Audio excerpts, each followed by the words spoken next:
ان کے اعمال ان کے لیے ہیں اور تمہارے اعمال تمہارے لیے، تمہیں ان کے اعمال کام نہ آئیں گے۔ اس سے معلوم ہوا کہ آخرت میں اپنے اعمال کام آئیں گے، اور اگر عقیدہ خراب ہو تو کسی کو دوسرے کے عمل سے فائدہ نہ ہوگا۔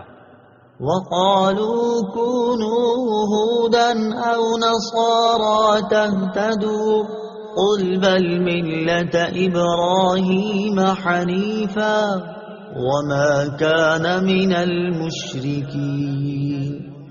ترجمہ: اور اہل کتاب نے کہا یہودی یا نصرانی ہو جاؤ، ہدایت پا جاؤ گے۔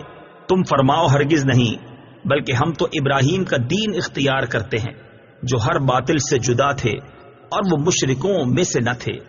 کونو ہو جاؤ، تفسیر صراط الجنان میں ہے۔ حضرت عبداللہ ابن عباس رضی اللہ تعالی عنہما نے فرمایا کہ یہ آیت مدینہ کے یہودی سرداروں اور نجران کے عیسائیوں کے جواب میں نازل ہوئی۔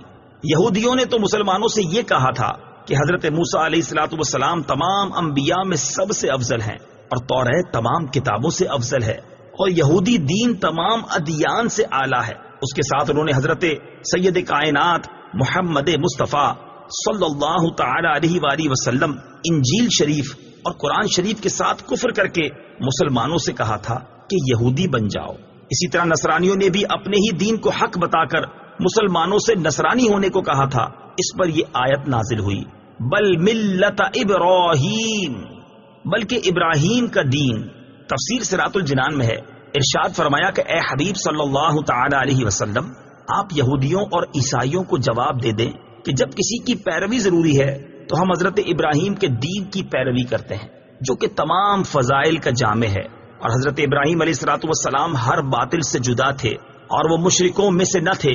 اس میں اشارتاً یہودیوں، عیسائیوں اور ان تمام لوگوں کا رد کر دیا گیا جو مشرک ہونے کے باوجود ملت ابراہیمی کی پیروی کا دعویٰ کرتے تھے کہ یہ لوگ اپنے آپ کو ابراہیمی بھی کہتے ہیں اور شرک بھی کرتے ہیں، حالانکہ ابراہیمی وہ ہے جو حضرت ابراہیم علیہ الصلوۃ والسلام کے دین پر ہو، اور حضرت ابراہیم علیہ الصلوۃ والسلام مشرک نہ تھے۔